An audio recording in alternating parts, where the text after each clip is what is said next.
Master minds commerce చదవాలనుకునే 10th inter విద్యార్థుల తొలి ఎంపిక. ఓకే, ఇప్పుడు వెంకీ సినిమా అంటే మా అందరికి సినిమా మొత్తం కన్నా కూడా మాకు ఆ ట్రైన్ సీనే గుర్తొస్తుంది. అంతాక్షరి, మన ఏవిఎస్ గారు, వేణుమాధవ్ గారు, బ్రహ్మానందం గారు.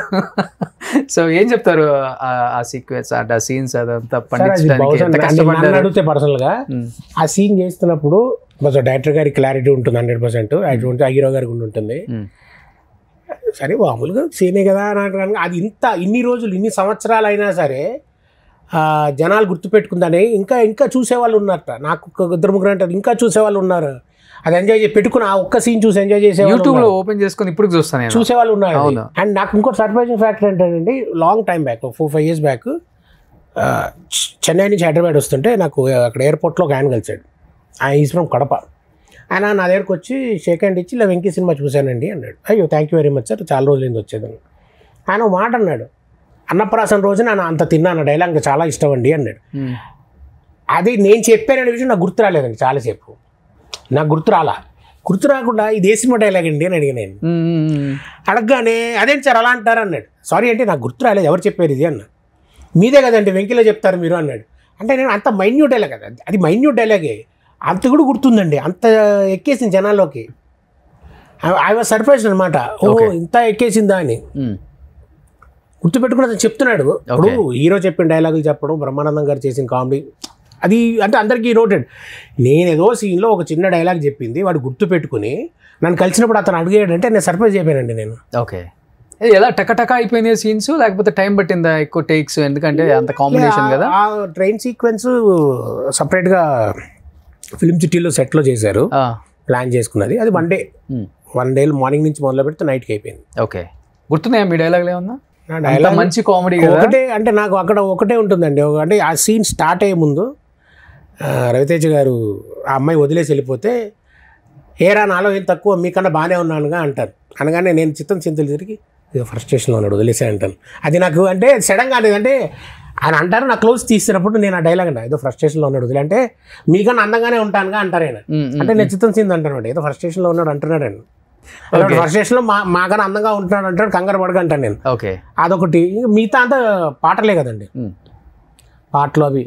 అంతాక్షరి ఇప్పటికి చాలా మంది ఆ సీన్ చూసి అంతాక్షరి ఏంటిది అలా డ్రింక్ చేస్తూ ఎంజాయ్ చేస్తామని కొద్దిగా అన్నవాళ్ళు ఉన్నారు.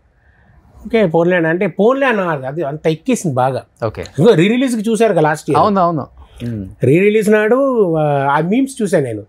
అదేదో థియేటర్లో సార్ జనరేటర్ ఆఫ్ అయిందంటే డైలాగులు వాళ్ళే చెప్పుకుంటారు వదిలేసే అని సరదాగా అనుకున్నారు. ఓకే, ఎలా ఉంటుంది రవితేజ్ గారితో వర్కింగ్ ఎక్స్పీరియన్స్? అప్పుడు రీసెంట్గా మిస్టర్ బచ్చన్లో చేశాను. అప్పుడు ఆయన ఎనర్జీ ఒకటే అండి. అది ఆయన ఎలా ఎనర్జీ ఎక్కడి నుంచి వస్తుందో తెలియదు, కానీ ఆయన ఎనర్జీ అది నాకు ఎప్పుడు అలా గుర్తుండిపోతుంది. అండ్ మోర్ ఓవర్ ఏంటంటే, ఇది ఒక ఇన్సిడెంట్ షేర్ చేస్తా. వెంకీ సినిమా కంటే ముందు ఈడియట్, అమ్మ నాన్న తమిళమ్మ ఈ సినిమాలని చూశాను నేను. తర్వాత ఏమైందంటే, ఫస్ట్ డే వెంకీ షూటింగ్ వైజాగ్లో, ఈయన ముహూర్తం షాట్ అయిన తర్వాత ఆయన దూరం నుంచి చూస్తున్నా, అరే రవితేజ అనుకుంటున్నాను నేను. ఆయన గబగబా వచ్చి hi I'm Raviteja how are you అన్నారు. నేను ఒక సెకండ్ షాక్, అంటే ఈయనేంటి నాతో, నేను కొత్త కదండి, నాకు అప్పుడు 4 సినిమాలు 3 సినిమాలు అయ్యి అంతే, న్యూ కమర్. ఆయన వచ్చి నన్ను అడగడం ఐ వాజ్ సర్ప్రైజ్. అంటే ఫ్రీ చేస్తారు ఆయన, ఎక్కడ నేను లాక్ అయిపోతానేమో అని ఫ్రీ. అప్పటి నుంచి ఇంక ఫ్రీ అయిపోయాను అనమాట. నెమ్మదిగా 4 రోజులకి ఫ్రీగా చేయడం అయింది ఆయనతో. ఆ ఎనర్జీ ఇప్పటికీ అదే ఎనర్జీ అయింది. ఓకే, తర్వాత 4 సినిమా, దుబాయ్ సీను, దరువు, రాజాది గ్రేట్లో 1 సీన్ చేశాను. ఓకే, మిస్టర్ బచ్చన్, క్రాక్లో కూడా 1 సీన్ క్యారెక్టర్ చేశాను ఆయనతోనే. మీరు చేసిన సినిమాల్లో మీకు బాగా నచ్చిన డైలాగ్ కానీ లేకపోతే నచ్చిన సీన్ కానీ అంటే ఏమని చెప్తారు? Any cinema, any one movie. అలా అంటే అన్ని ఇష్టమే సార్, అదేం లేదు, అన్ని ఇష్టంగా చేసినవే. మీరు తక్కువ అడిగితే నేను లౌక్యన్ సినిమాలో స్కేల్ సీన్ ఉంటుంది, స్కేల్తో రఘుపీర్ సింగ్ కొడుతూ ఉంటుంది అన్నమాట.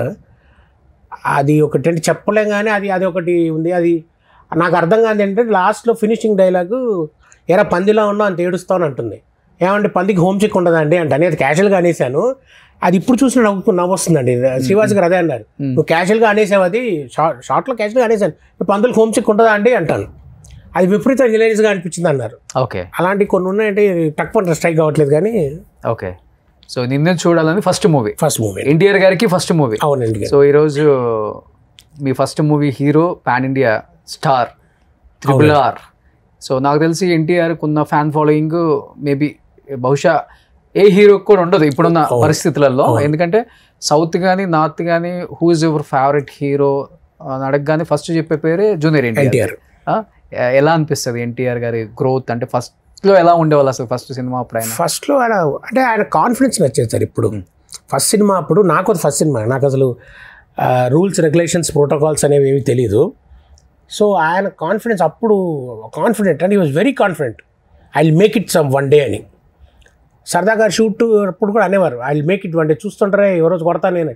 సరే అప్పుడే అనేవాళ్ళు సెట్లో. అప్పుడే ఆయనకి ఆ కాన్ఫిడెన్స్ నాకు అనిపించేది ఏంటి కొట్టడం అంటే నాకు ఫస్ట్ కాదు కొట్టడం అంటే ఓకే మనకేం తెలియదు మనం ఎందుకు మాట్లాడడం అని. కానీ ఆ కాన్ఫిడెన్స్ నిజంగా సార్ అది దట్ క్యారీడ్ అండి ఆయనని. అద్భుతం ఆ కాన్ఫిడెన్స్ చూసాం మనకు. ఇప్పుడు ఆయన చెప్పింది యాజ్ ఇట్ ఈస్ కనపడుతుంది కదా. అవును ఆయనకే 20 ఏళ్ళు 10 ఏళ్ళు పట్టలేదు కానీ 3 ఏళ్ళు అది ఇమీడియట్ టప్ లేపేశారు ఆయన అంతే.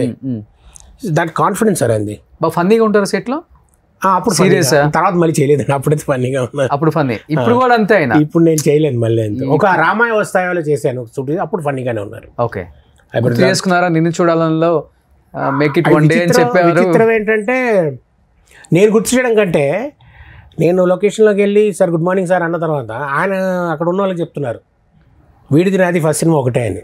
ఓకే అంటే నేను అన్నా మీరు అలా మీది నాది ఏంటండి మీతో నా పోలిక ఏంటండి అన్న. అంతే కదరా మంది ఫస్ట్ సినిమా ఒకటేగా అన్నారు. నేను సర్ప్రైజ్ అంటే ఆయన పోల్చుకోవడం కాదు వీడిది నాది ఒకటే సినిమా ఫస్ట్ సినిమా అని. ఇప్పుడు నాతో ఆయనతో నా పోలిక ఏంటి చెప్పండి. అవును. సో ఆ విషయంలో ఆయన నేను తర్వాత 2-3 సార్లు సందర్భాల్లో ఆయన కలిసినప్పుడు కూడా వేరే పక్కన ఉన్న వాళ్ళకి ఆయన చెప్పడం అదే నా ఫస్ట్ సినిమా వాడి సినిమా ఒకటే అని. ఆయనకి ఇంకో గుర్తుంది అది. అంతే కదా ఎవరు మర్చిపోతాం. వచ్చిన విధానం ఎవరూ మర్చిపోకూడదు సార్. ఎంత స్థాయికి వెళ్ళొచ్చు ఎవరైనా కానీ ఏదైనా సాధించవచ్చు, ఎన్ని అవార్డ్స్ రావచ్చు, ఎన్ని డబ్బులైనా రావచ్చు.